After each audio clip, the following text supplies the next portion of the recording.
Hi, today we're going to talk about future tense verbs.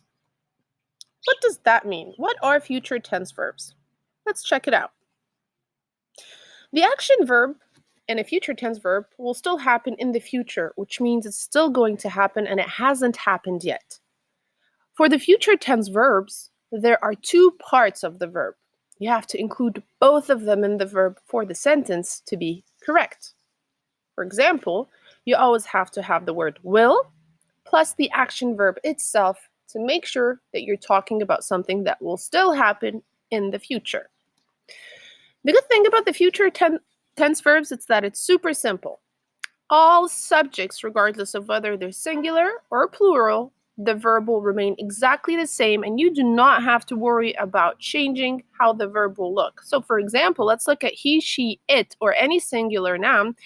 You're going to notice that all the examples here are saying we'll talk, we'll talk, we'll talk, we'll talk. So all we did is we added will right before the verb. Plural subjects, we did the same exact thing. All we did is that we just added will right before the verb, and we did not add anything in the end of the verb. Same thing with singular subjects that act as plural subjects, for example, the you and the I. Some examples. So let's check them out. It says here, the first sentence, you will talk tomorrow, and the second sentence is, she will talk to her mom later. Are you able to spot the future tense verb in both sentences? I'm sure you can. So let's check them out. You're going to notice that the verb is automatically will talk. Whenever you're asked to indicate the verb, you need to make sure that you're including will and talk together. All of those two components are both the future tense verb. Let's take a look at the second example where it says she will talk to her mom later. Also, will plus the verb form the whole future tense verb. Let's take a look at longer sentences where it says tomorrow I will go visit my grandmother in the afternoon. So if I look at this example, I should be able to indicate the future tense verb because it's kind of easy to spot where the will is. So I can automatically say that it's will go, and this will be automatically tomorrow. I will go visit my grandmother in the future. The second sentence says, next summer, my family and I will travel to Paris. Are you able to spot where the will is? I'm sure you can.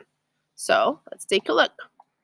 You're going to notice that in the first sentence, will go is your future tense verb, and in the second sentence, will travel is your future tense verb.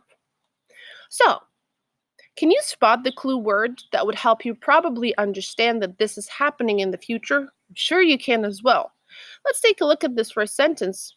They will talk tomorrow. Tomorrow indicates that this is something that will still happen. So automatically, when you see any clue word that has to do with the timing that will still happen, know that your verb has to always be in the future tense verb. Second sentence, they will talk to her mom later. So later also indicates that this is something that will still happen. Let's take a look at the last two examples where it says, tomorrow I will go visit my grandmother in the afternoon. Tomorrow indicates that this is something that will still happen. Or the last example, next summer my family and I will travel to Paris. So this means that next summer indicates that this is something that hasn't happened yet and will still happen in the future. So automatically my verb becomes in the future tense verb.